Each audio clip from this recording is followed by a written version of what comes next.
Hey guys, this is Weds. After playing this Anvil Vault Breakers game for a while, I figured it's time for me to offer you some of my best tips to play this game. These tips are mainly for those that are just starting the game or want to start the game.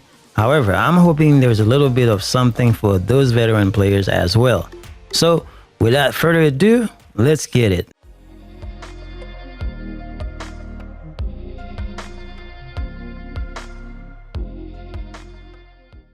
Not in any particular order or rating, I consider these tips to be my top 10 out of hundreds of tips I can give you for playing this game. Number 1 tip on my list is manage your expectation for this game. What I mean by that is, the game is not complete. Therefore, you should expect to deal with some frustrations. If you're not ready for that, I would advise you to just wait until they release the complete game before you buy or play it. Now, my number 2 tip is how to get more vault points to progress faster in this season pass. When you go into the Vault Breakers menu, pay attention to the character that has the bonus. You will see under the character's description that you can get 10% more vault points when you play with the bonus character. If you decide to play with said character, just try the first galaxy, especially if the bonus character is not strong enough. Now, number 3 is how to identify the best skill for each breaker and use it to your advantage. If this is your first time trying a breaker, when you are at the base station, just activate all the skills for that breaker, and the skill with the highest cooldown will be that breaker's best ability. The cooldown can be as high as 35 seconds in the case of Shuri, for example. For instance, Mountain's best skill is the Meteor Smash. Before any cooldown reduction, it's about 27 seconds. And it's the skill that can do the most damage when you use it in a combo for Mountain. Or, in the case of support character like Shuri or Bronte, it's the skill that can give you or your team the best buff. So it's not always the best damage. Bottom line, find out what that skill does and use it to your advantage.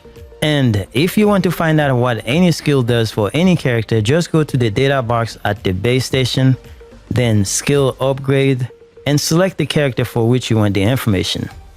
Talking about combo, our number 4 tip is find out what is the best sequence in using the skills for the character you play with.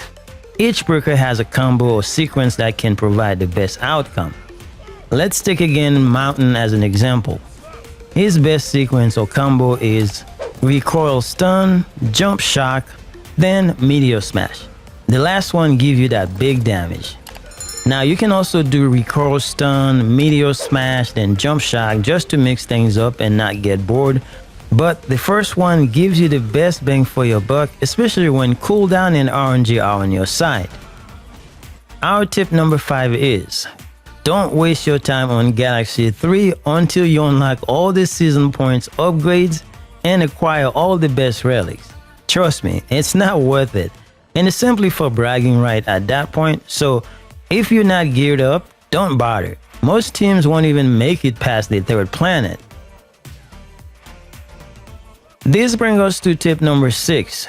If you're going to try Galaxy 3, use your best breaker with the best relics. And some of the best relics to tackle Galaxy 3 are the box relics. Make sure you use them. For instance, the critical box relic. It says, after acquiring a relic, 100% increase to critical damage until 100 kills, 50% increase to critical damage afterward. Galaxy 3 is all about fighting bosses. There are not many enemies for you to kill, so check your relics before you go in there. Number 7, let's talk about revives. It's been a subject of complaints in the community. For a new player coming from another game, it's natural for them to want to revive a downed player. And they mean well. However, it's not always the wise thing to do because you only have 3 revives, and if you waste them in the beginning, you will most likely fail. So, you should refrain from using a revive if you think you can finish an encounter without your teammates. It sucks, and I hope they change that system, but it's best to save your revives for the final boss if you can manage it. Number 8, let's talk about attack speed and attack power. If you want your gun to shoot faster and have more DPS, increase your attack speed as high as possible. Think of it like the rate of fire for your gun that you normally see in other games. Very good for characters with slow guns like Elsa, and amazing for those characters with fast guns like Uzi. Now, attack power on the other hand is the amount of damage increase you can do with your skills and weapons. This is what can boost your DPS to the roof. The higher your attack power, the more damage you're going to do in this game. Number 9 tip is close range weapons. You will see that in some of the relics, and you might be wondering what is considered close range weapon in this game. Well, to my knowledge and observation, it's nothing more than melee weapons such as axes, gauntlets, etc. Bottom line, if your character is not using a gun, don't even worry about any relic that says this. This is the best way I can put it for you guys. Hopefully they will clarify this better in the future. Our number 10 and final tip is, a lot of the guns in this game have hidden perks. You just have to experiment with them. For instance, the Endro gun that the technicians like Bronte uses can pierce through barriers as well as enemies. Here you can see me trying to break this barrel through the wall, but I can't. But with the Endro gun, that would be a piece of cake. This means they work really good on bosses as well.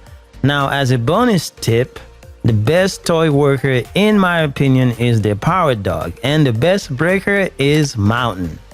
Simply because you can use the Power Dog with any build, whether it's a gun build or a skill build. You will definitely need that 10% skill power every time you use your skills. And Mountain is just a beast. If you have a choice to unlock any character, Mountain should be your first. You won't regret it. Of course, that's just my opinion. So let me know who your best breaker is in this game. Anyway, guys, let me know what you think in the comment section. If you have any good tips, please be sure to let us know as well. Thanks for watching, and until the next time, take care of yourself.